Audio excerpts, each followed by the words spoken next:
Hello and welcome to the vlog. I'm going to a friend's birthday party this weekend down in Kent. That'll be about probably a 3-hour drive, I imagine, down some very tedious motorways, and I'm going to go and retrieve the campervan in order to do that. And as I'm going to be away for a few days, I'm once again going to pop the boat into a marina. The next most convenient marina to do that is at Alvecote, which is about 5 miles ahead, so 2 hours gentle cruising. The sun is out, should be a nice cruise. There's a long straight stretch with long-term Canal and River Trust moorings on the left as you head north from Atherstone Bottom Lock.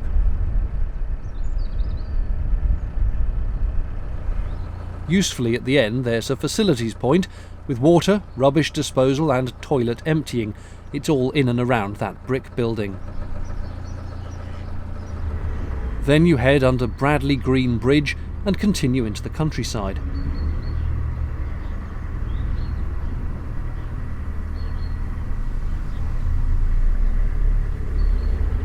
Throughout this vlog, I'm going to highlight some of the many sounds you hear on the canal, such as this vintage engine coming past.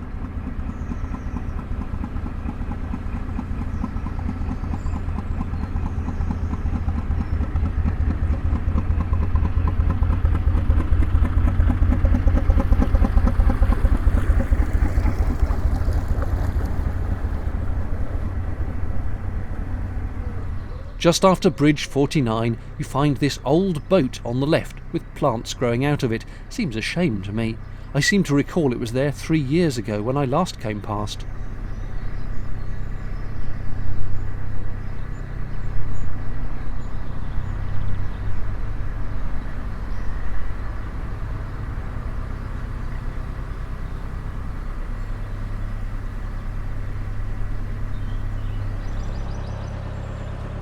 Immediately beyond, you find Grendon Wharf. Marillion fans will know Grendon stalks the night.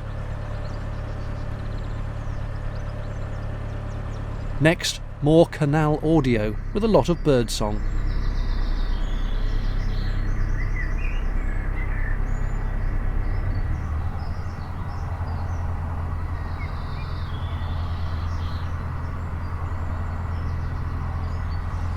I think it must be very shallow here. There was an awful lot of prop wash, but the boat was barely moving.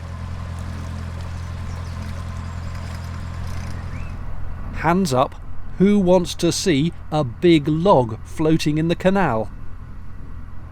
Okay, here it is. This is about as exciting as canals get, you understand. More audio now. I included this for the gurgling.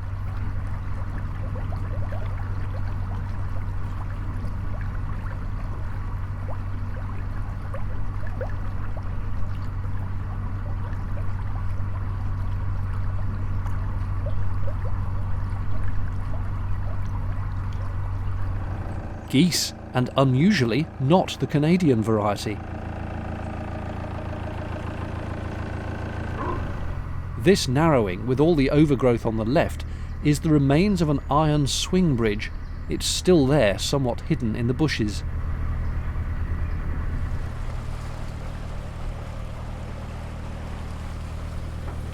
There it is!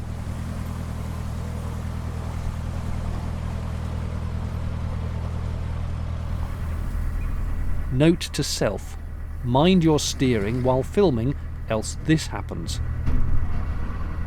Oops.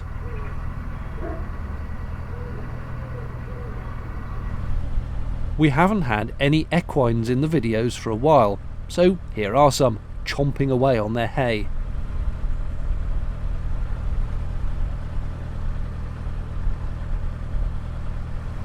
These new build houses mark the fringes of Polesworth. You don't see a lot of the village as you go through, but it's not a big place. To illustrate, here's a chaotically busy local road scene on the bridge ahead.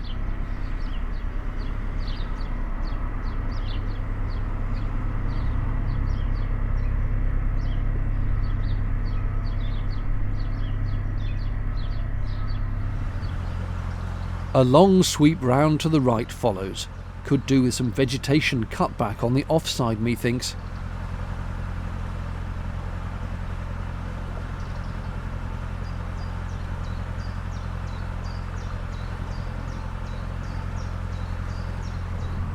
Then there's a long sweep round to the left with limited visibility, but it's fine if you go slowly, it's such a long bend.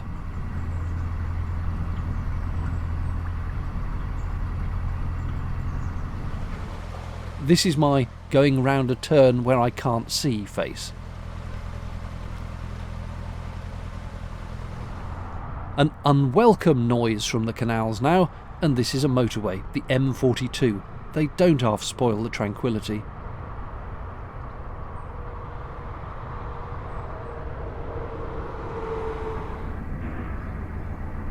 Luckily, you're soon past and it fades, and you come up to the final approach to where the canal takes a turn to the west. If I'm not much mistaken, round this next sharp left turn is where Alvecote Marina is. I think I go round the left under a bridge and there's the marina. It's another long blind turn, which I'll speed up to save us being here for hours.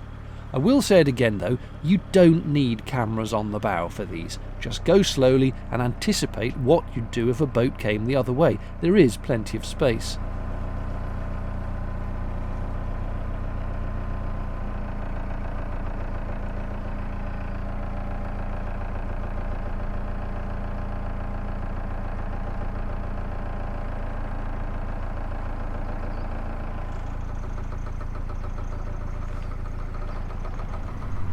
As luck would have it, that was good timing since this boat was about to come through, but they held back at the bridge upon seeing me.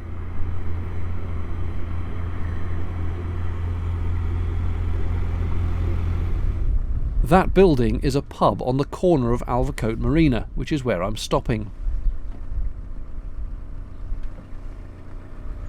Their instructions were to moor on the towpath, as their office is in a second basin on this side, so that's what I did.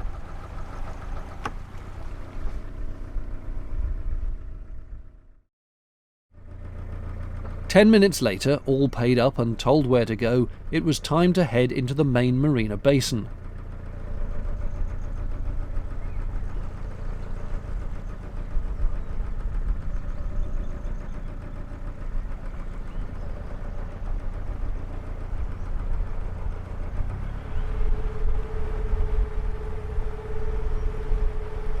My mooring spot was pretty much dead ahead as I went in, but I decided to go in backwards so as to make it easier when coming out.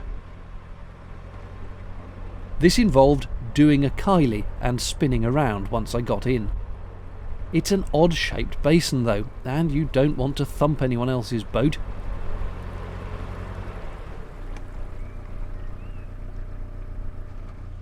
This is my going backwards face, hoping nobody's watching and that the breeze doesn't pick up, as that always scuppers things.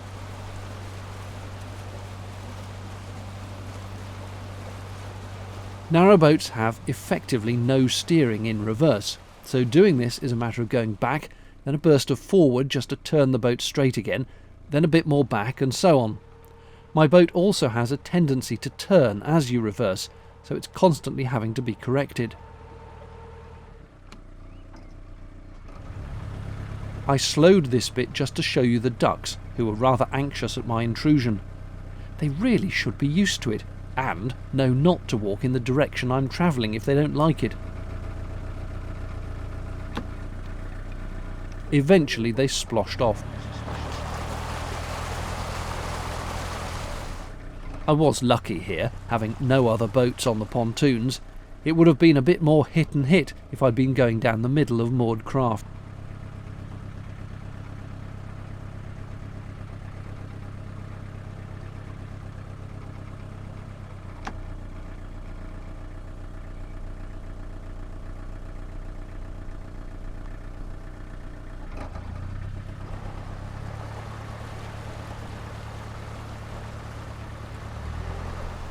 And this was the final result, all tied up. I'm back from my weekend away. It was excellent. I went and picked up the van, took it for its MOT test, which it passed with no problems at all. For my overseas viewers, the MOT is an annual safety check that all road vehicles have to undergo, and there weren't even any advisories, things that might later cause a problem. It just sailed through the test, so that is fine.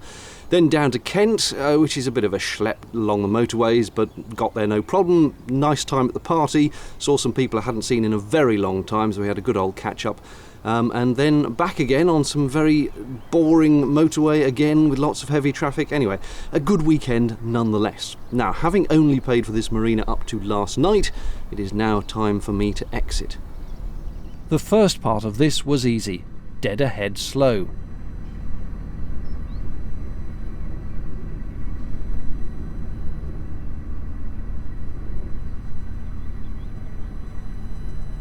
Turning out though, I needed to avoid that boat moored on the other side. It's not an ideal spot, but luckily my boat's only 56 feet long, and there's a V-shape to the marina exit, so I could head out at an angle, as you can see.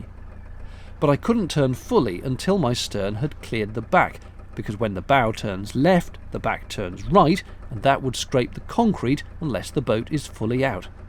Here goes.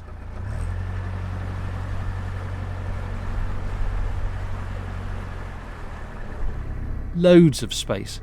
Again, lucky the wind wasn't blowing against me, else that might have gone wrong.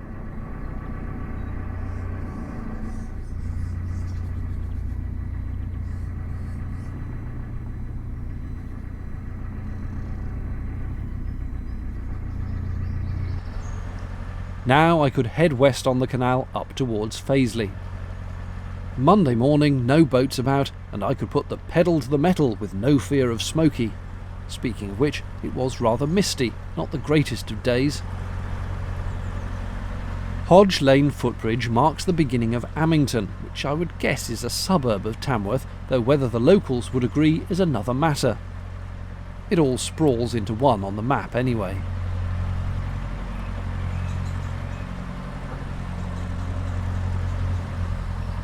Like Nuneaton, lots of nice gardens backing onto the canal here.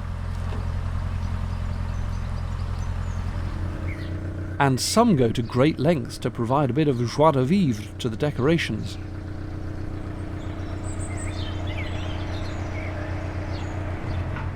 As an idea of how fast narrowboats are, here's a jogger.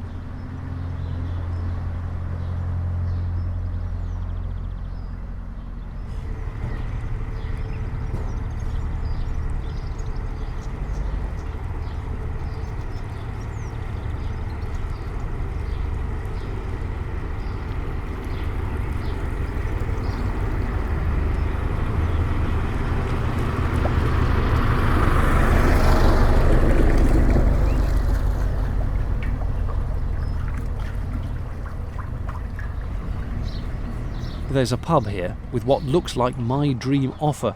Truth be told, I'd be asleep after the first double.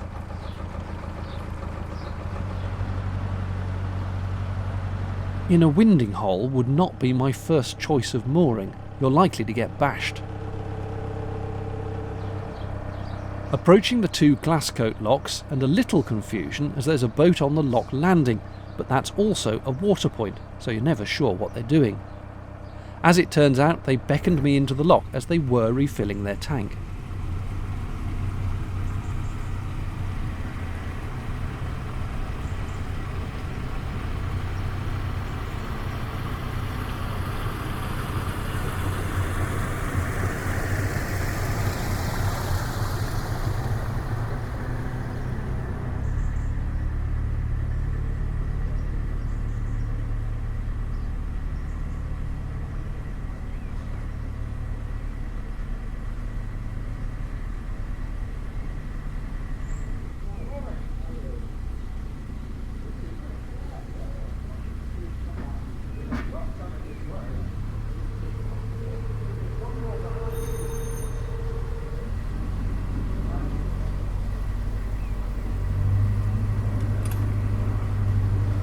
I could leave the bottom gates open too, as there was another boat poised to come up. In fact, there was quite the queue coming up, so I waited at the second lock, and then several boaters who were in that queue did all the paddles and gates for me, which was kind.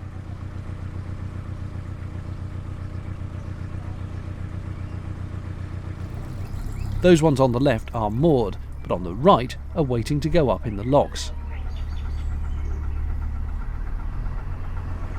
Not this one though. The CRT have just left it here.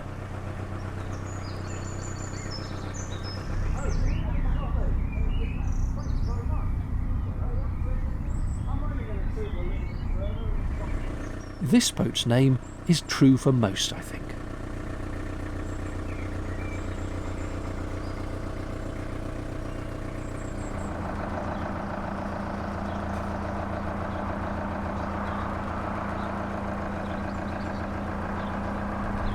It was nearly the end of my day's travels as I approached the Tame Aqueduct.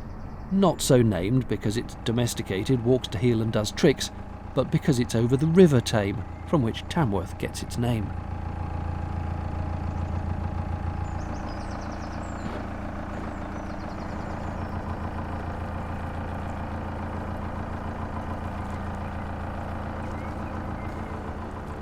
And immediately after that, just before Fazeley Junction, is this long stretch of mooring, and that's where I stopped. Cheers for now.